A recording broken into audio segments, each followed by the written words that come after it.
Está no ar mais uma edição do Saldo Extra, o programa da educação financeira para a família. É isso mesmo, para a sua vida, para o seu bem-estar. E muito obrigado porque você tem confiado no nosso trabalho, você tem estado aqui conosco. Trazemos orientações para que você administre bem a sua vida financeira. E você sabe, temos uma máxima aqui no Saldo Extra, que a estabilidade financeira não está associada ao tamanho do salário, mas na forma como você administra o que você ganha. Estamos aqui trazendo dicas e informações para ajudá-lo a administrar bem as suas finanças pessoais. E hoje, para falar de educação financeira, temos a honra e a satisfação de ter aqui, mais uma vez, Gustavo Cerbasi. Ele que é hoje considerado uma das maiores referências em educação financeira no Brasil. E entre os livros que ele escreveu está este aqui, ó. Casais Inteligentes Enriquecem Juntos, que já vendeu mais de 1 milhão de exemplares aqui no Brasil. Portanto, temos uma autoridade aqui para nos ajudar a tratar das finanças pessoais. Temos muitos jovens que nos acompanham. E sabe qual foi o tema que escolhemos para dialogar aqui com o Gustavo? Me casei. E agora? Vamos falar de finanças para recém-casados. Mas antes de ouvir o Gustavo, vamos às notas de economia dessa semana. Olá, caro amigo do Saldo Extra, olá Antônio, vamos ao Notas de Economia de hoje, o primeiro de 2015, justamente para falar sobre o que pode te afetar economicamente neste ano. 2015 é um ano que começa com muitos desafios econômicos, principalmente para o Brasil. Enquanto muitos especialistas preveem um ano de crise, o governo tenta resolver os problemas com um novo time econômico, principalmente no comando do Ministério da Fazenda. Ainda assim, com a taxa básica de juros, a Selic, alta, os juros todos ficam elevados. O governo faz isso justamente para desestimular o consumo, isso para que os preços não subam tanto e não afetem a inflação. Com os juros altos, não é o melhor momento para nenhum tipo de empréstimo. Nem pessoal, nem consignado, nem fazer dívida no cartão de crédito, nenhum, porque estão todos mais altos. Isso inclui, por exemplo, os financiamentos, seja de casa, de carro, de estudo. É claro que sempre vale a ressalva de que cada caso é um caso e só você pode julgar o que é necessário ou não fazer neste ano. Estudos, por exemplo, são sempre bons investimentos. Imóveis estão sempre se valorizando. Então, é você que tem que decidir o que deve ou não fazer neste ano. Mas com o mercado imobiliário desacelerando, com o preço subindo menos do que a inflação em muitos lugares, pode ser melhor esperar um pouco para comprar a sua casa. E aí você já combina essa espera com a espera também por um momento melhor da taxa de juros. O melhor momento para a compra de carros é com o IPI reduzido. Se a concessionária onde você procurar tiver carros com essa condição, ótimo, pode ser uma boa opção. Mas ainda assim, lembre de novo das taxas de juros, de procurar a melhor opção para financiar o seu carro, se esse for o seu caso. Com o real desvalorizado, também não é o melhor momento para viagens e gastos no exterior. A conversão para moedas mais valorizadas, como o dólar e o euro, pode gerar alguns prejuízos ou pelo menos um gasto que pode ser evitado para um momento melhor. No geral, o ano é de cautela. É de esperar principalmente o impacto que o novo time econômico do governo vai conseguir causar com novas medidas. Obrigado pela sua atenção, o Notas de Economia fica por aqui. Eu te desejo um ótimo ano e volto na semana que vem. Até lá! É com você, Antônio. Já estamos de volta aqui na companhia do Gustavo. Seja muito bem-vindo, Gustavo. Muito prazer ter você aqui conosco. É uma honra para nós. Prazer meu estar novamente com vocês para falar mais um pouquinho sobre dinheiro e escolhas inteligentes para as pessoas que estão nos ouvindo. Gustavo, você ainda bem jovem, 3 filhos pequenos, tem muitos jovens que nos acompanham no Saldo Extra, alguns interagindo conosco, mandando as suas perguntas, se preparando aí para o casamento. E eu gostaria que nós dedicássemos um tempo a falar sobre esse tema. Casei, e agora? Quais são os seus principais conselhos como educador financeiro para quem é um recém-casado? Bom, o casamento já não é uma situação fácil do ponto de vista financeiro, né? Porque o casal sabe que sai daquela situação um pouco mais tranquila, seja por estar morando com os pais, né, o amparo financeiro dos pais, ou às vezes por estar morando sozinho já, mas a liberdade, todas as escolhas são individuais, não tem nenhum tipo de conflito, aí passar para uma vida a dois, eu tenho que respeitar a pessoa que eu amo, eu tenho que conviver com uma rotina nova, eu tenho que conviver com gastos novos. Isso por si só já são fatores estressantes que incomodam bastante e tendem a desestabilizar o casal. Então, o que o casal tem que levar em consideração nesse início da vida 2 é primeiro pensar no porquê do casamento. De onde que nasceu o casamento? Houve uma fase experimental, o namoro, o noivado, em que esse casal se conheceu, experimentou a maneira de levar a vida 2, seja porque um gosta do que o outro, um cozinhou para o outro, a maneira que um se cuida para o outro, os planos que cada um tem para o futuro tiveram uma certa sintonia. Então, várias coisas justificaram a ideia de se unir e começar uma vida 2. Só que no início dessa vida 2 começam a surgir vários fatores que interferem justamente naquilo que motivou o casamento. Excesso de contas a pagar, excesso de dívidas acumuladas, gastos da celebração, da lua de mel que ficaram para trás e que têm que ser pagos por alguns meses.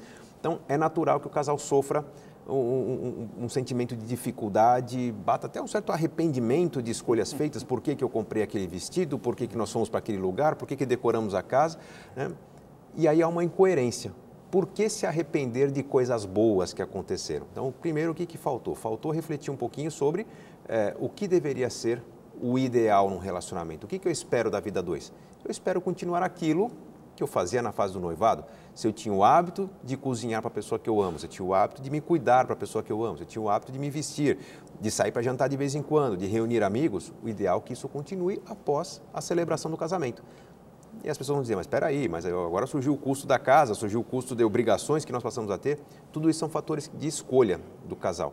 Se esse casal tomar o cuidado de simplificar um pouquinho os seus gastos fixos, diminuir as prestações a pagar, diminuir a frequência da compra a prazo, que é o que tira a nossa liberdade futura, talvez haja uma condição melhor de lidar com imprevistos. Que os imprevistos são os fatores que nos jogam nas dívidas, as dívidas trazem os juros e os juros fora de controle tendem a criar aquele efeito bola de neve.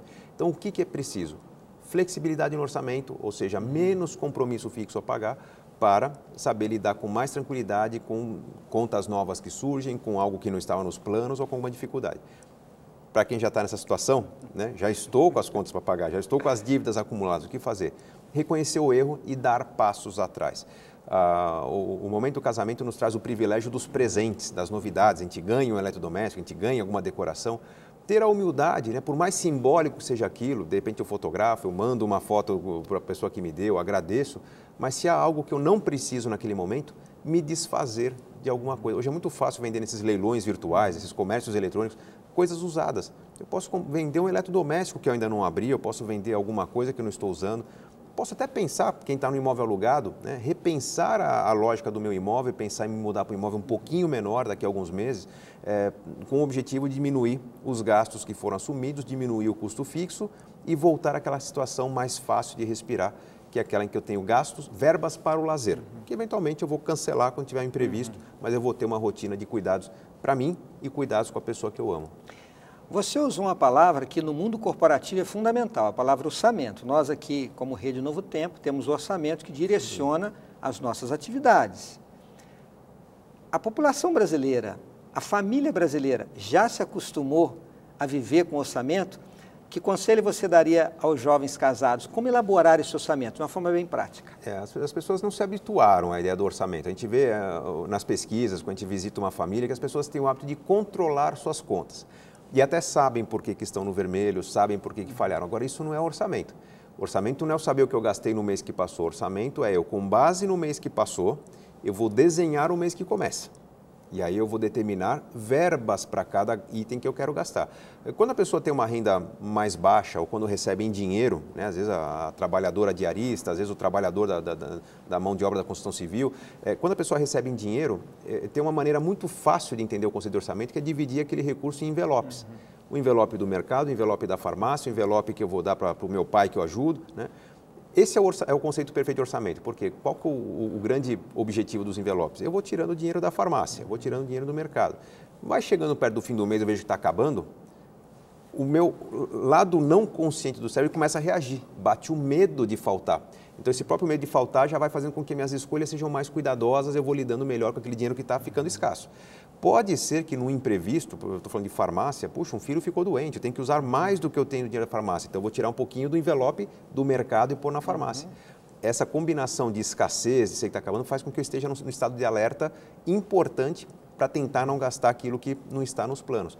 Para quem tem uma renda maior, isso vai estar num caderninho, vai estar numa planilha no computador, mas tem que saber quanto que eu me propus a gastar com o mercado, quanto eu me propus a gastar com uma ida ao shopping, com um presente que eu quero dar para o aniversário da minha mãe, para o futuro ovo de Páscoa do meu filho. Né? Então, aquela situação do gasto previsto, se eu vou às compras sabendo que eu tenho uma verba de R$50 para aquilo, pode até ser que eu estoure um pouquinho. Não consigo com 50, comprei com 60. Basta ter a consciência que eu vou olhar para outra conta e tirar 10 do mercado ou 10 da farmácia, de algum lugar que eu vou ter que administrar melhor. Isso é fazer orçamento. Se eu estourei num item, significa que eu vou ter que economizar em algum outro, senão vai estourar lá na frente. Exatamente. E quando estoura, surge uma despesa que não estava nos planos, que é a despesa com juros. Isso. É a cobrança do uso do cheque especial, do empréstimo do amigo. Agora, Gustavo, homem e mulher, quem que cuida das finanças? O homem, por ser, na maioria dos casos, o principal provedor, ou aquele que tem mais habilidade para fazer as contas, ou os dois? Qual é o seu conselho? Você está tocando num ponto polêmico. Eu costumo orientar que, normalmente, a melhor pessoa para cuidar do dinheiro é a mulher. Por quê?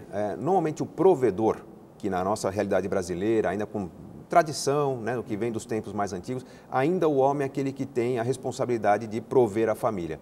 Normalmente o provedor é a pessoa que dedica mais tempo ao trabalho, né, e a pessoa, a mulher ou outro no lar que não é o provedor, trabalha um pouco menos ou dedica menos tempo ao trabalho, mais ao lar.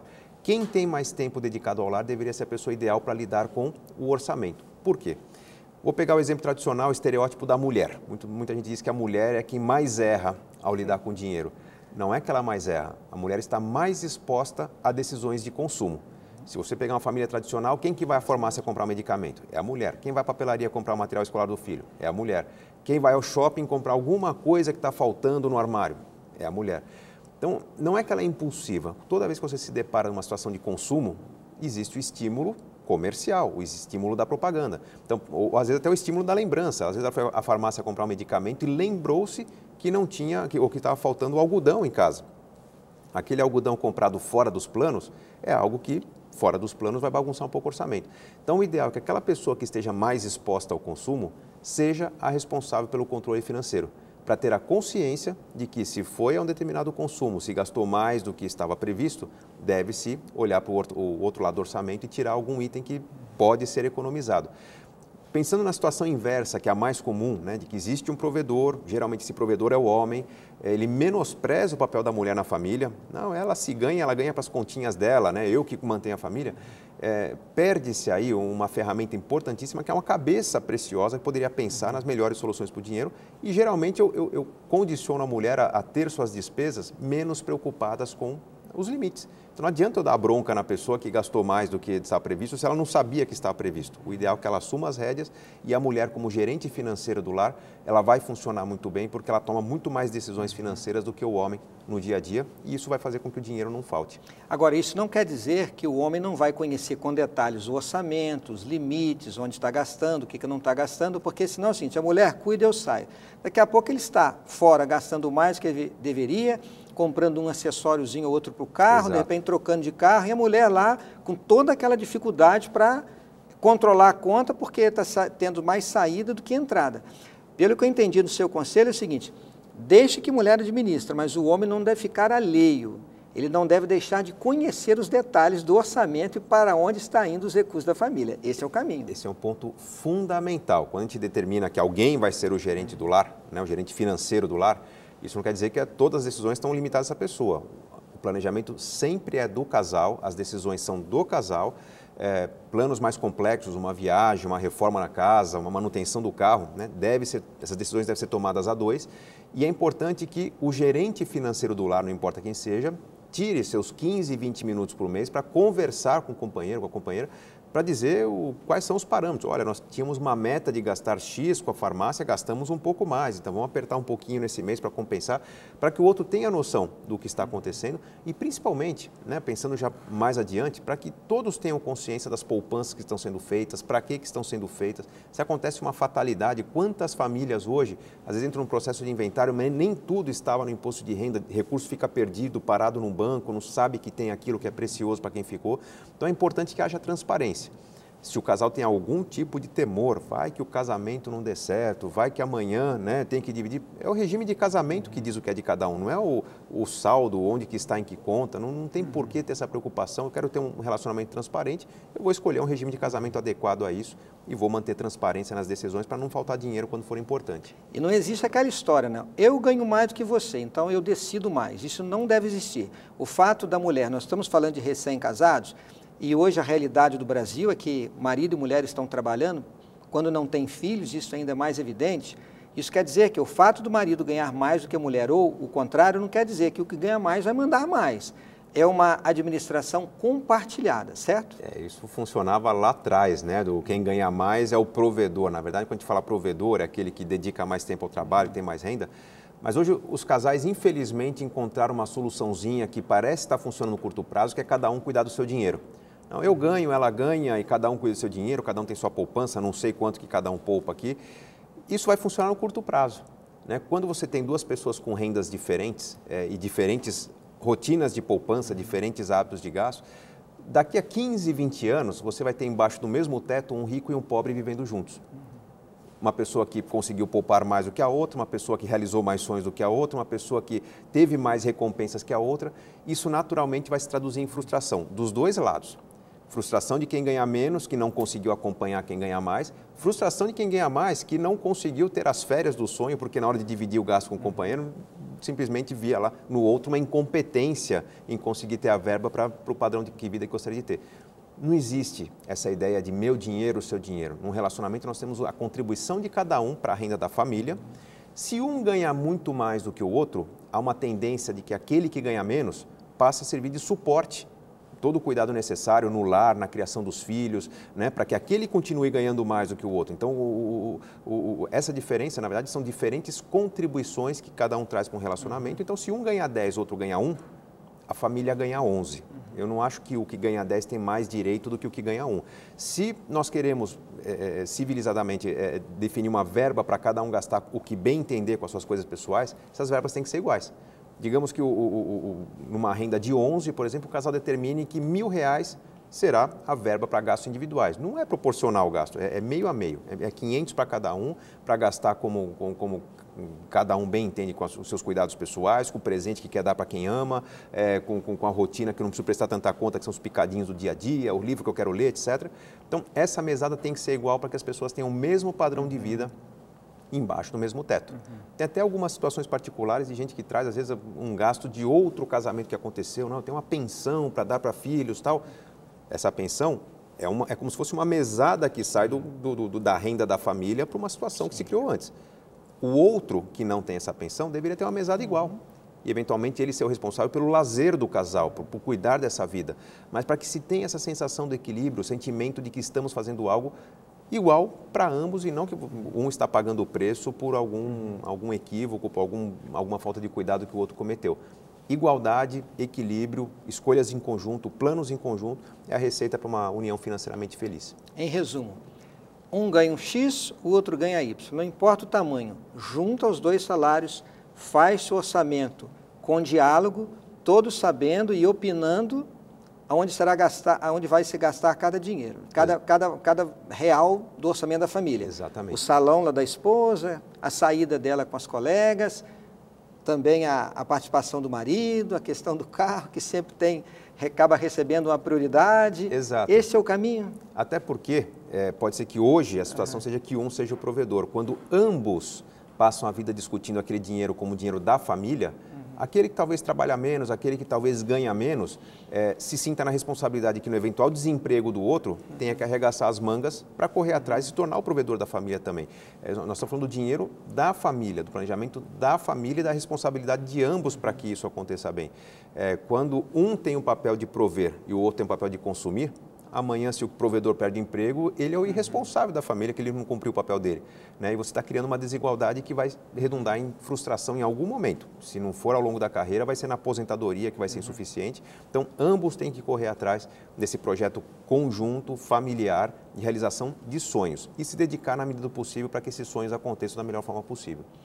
Normalmente, depois do casamento, os jovens querem sair com os amigos para comer fora, ter um carro legal, conhecer novos lugares, viajar, e aí o plano da casa própria, da previdência, vai ficando de lado, de lado, de lado.